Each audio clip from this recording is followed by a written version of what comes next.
Hi everybody, I'm Tom McClung, and I'd like to welcome you to CSG's annual golf tournament.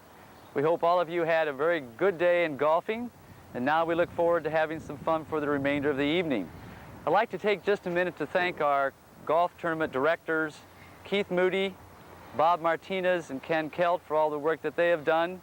It takes a lot of work to put this together, and we thank them for their efforts.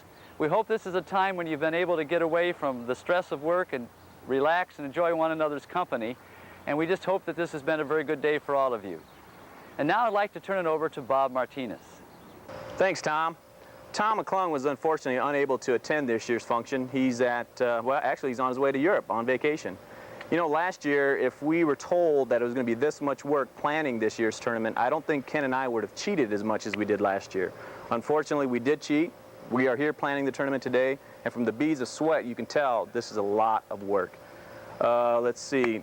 For the tournament itself, we do have some post-tournament commentary, and now up to the booth. This is my last cameo appearance until later on. Now up to the booth for some post-tournament commentary. Thanks.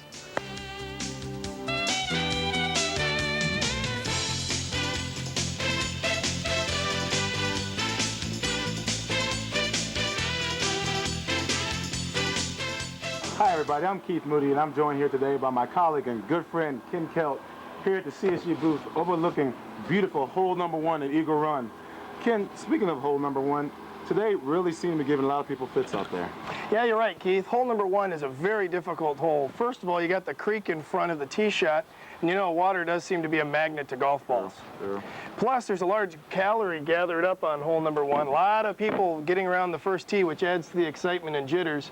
Balls seem to be spraying all over the course. Oh my God! Hey, hey. Apparently there's still a few CSG golfers out there. Looks so, Keith. Nice lid, Ken. You are really styling now. Well, thanks a lot, Keith. Well, let's get back to some of the action on the course. Yes, let's. Once you get beyond the treacherous hole number 1, hole number 2, which is one of my personal favorites, is a long par 4, 303-yard hole. This is where you can really open up the club and get all that ball and really go for it. You know, I think this is a hole that separates the men from the boys and the women from the girls. What do you think, Ken? I couldn't agree with you. I thought you'd say that. You and I are really beginning to see eye to eye on a lot of things. After that, I think hole number 4 is another personal CSG favorite because it's a nice long shot, narrow. You got the backyards on both sides. You got the manhole cover, which is always a shot that people go for. But one thing that's really getting to me, and I really have to make this public right now, is what is the deal with all those kids trying to sell golf balls that we probably hit back to us? I mean, they are really trying to get the best of us. You know, don't they have something better to do? Maybe school or a job? You know, that's exactly what I'm saying. You know, these kids are America's future. We cannot let them go to waste. That's all we hear about. We got to keep these kids in line and make sure they're representing us to the fullest ability. Right. The thing I was going to say. Now, hey, speaking of changing the subject, one thing that I really want to discuss that is a mainstay on every golf course, no matter if you're the British Open, Eagle Run, wherever, is golfing etiquette. You have to have golfing etiquette. A quick, simple rules. Rule number 1, this is a must, no matter where you're at.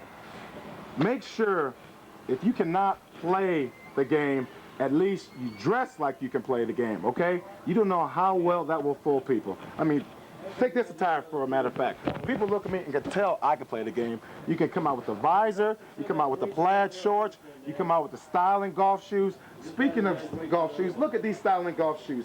I don't even have to tie these to know. People look at me and say, hey, that guy can play. That's how well I can fool them. But I don't have to fool these people. These people know how well I play the game. We have spectators out here watching us, looking at our show, wondering, who is that guy in the blazer? Who's that guy in the blazer? Referring to me, of course. Look over here. We got people teeing off over here. Everybody's out here for our show. Look how many fans we have. Beautiful weather. Hey, wait, hey. Now a word from our sponsors. Hey, move. Hey, get up. Hey.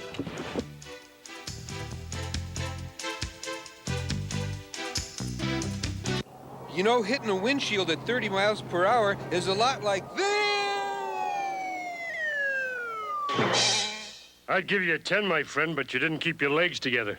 You could learn a lot from a dummy, but buckle your safety belt.